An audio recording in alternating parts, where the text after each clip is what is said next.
शूरपणखा। पंचवटी के अपने आश्रम में रामचंद्र सीता के साथ सुखपूर्वक रहने लगे। एक दिन जब राम और लक्ष्मण वार्तालाप कर रहे थे तो वहां पर अकस्मात रावण की बहन शूरपणखा नामक राक्षसी आ पहुंची। वह राम के तेजस्वी मुखमंडल, कमलनयन तथा नीलांबुज सदृश शरीर की कांति को चकित होकर देख रही थी। राम का मुख सुंदर था किंतु शूरपणखा का मुख अत्यंत कुरूप था। राम का कटिप्रदेश एवं उदर क्षीण था किंतु शूरपणखा बेडौल लंबे पेट वाली थी। राम के नेत्र विशाल एवं मनोहर थे किंतु शूरपणखा की आंखें कुरूप तथा डरावनी थी। राम की वाणी मधुर थी किंतु शूरपणखा भैरवनाद करने वाली थी। राम का रूप मनोहर था किंतु शूरपणखा का रूप विभत्स एवं विकराल था। उन्हें देखकर उसके हृदय में वासना का भाव जागृत हो उठा। इच्छानुसार रूप धारण करने वाली वह राक्षसी मनोहर रूप बनाकर राम के पास पहुंची और बोली, तुम कौन हो? राक्षसों के इस देश में तुम कैसे आ गए? तुम्हारा वेश तो तपस्वियों जैसा है, किंतु हाथों में धनुष बाण भी है, साथ में स्त्री भी है। ये बातें परस्पर विरोधी हैं।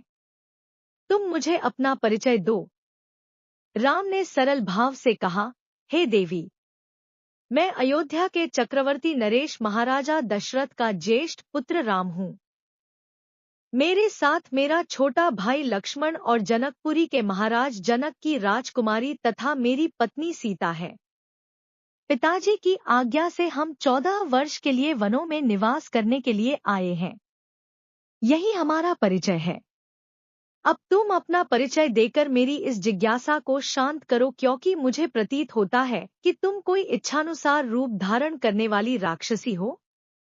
राम के प्रश्न का उत्तर देते हुए वह राक्षसी बोली, मेरा नाम शूरपणखा है। मैं लंका के नरेश परम प्रतापी महाराज रावण की बहन हूँ। समस्त संसार में विख्यात विशालकाय कुंभकर्ण और परम नीतिवान विभीषण भी मेरे भाई हैं। वे सब लंका में निवास करते हैं। पंचवटी के स्वामी अत्यंत पराक्रमी खर और दूषण भी मेरे भाई हैं।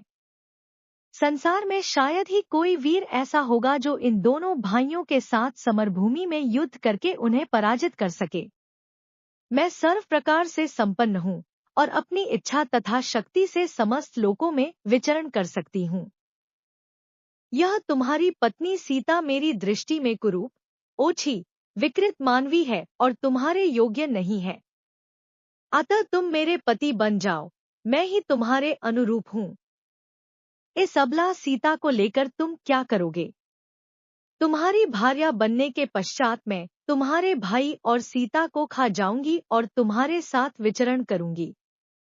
उसके प्रस्ताव के उत्तर में राम मुस्काते हुए बोले, भद्रे, तुम देख रही हो कि मैं विवाहित हूँ और मेरी पत्नी मेरे साथ है।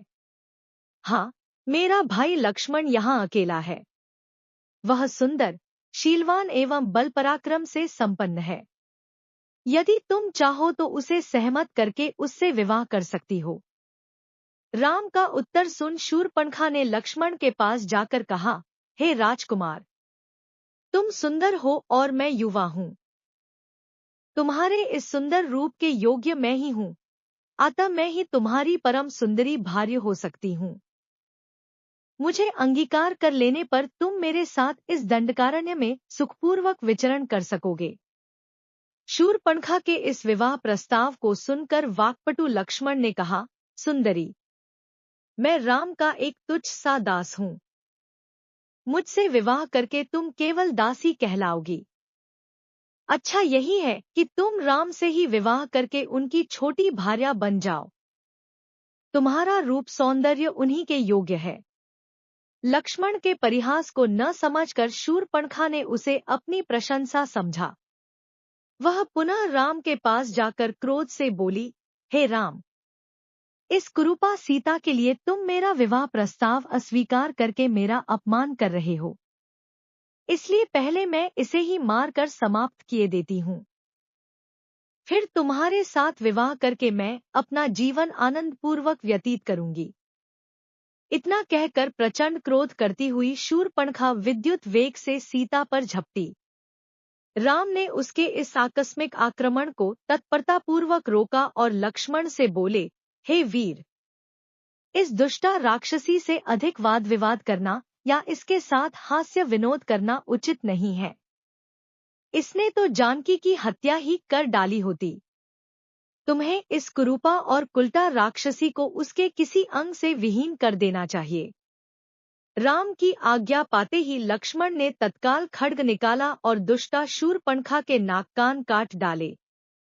पीड़ा और घोर अपमान के कारण रोती हुई शूरपणखा अपने भाइयों खरदूषण के पास पहुंची और घोर चीत्कार करके उनके सामने गिर पड़ी।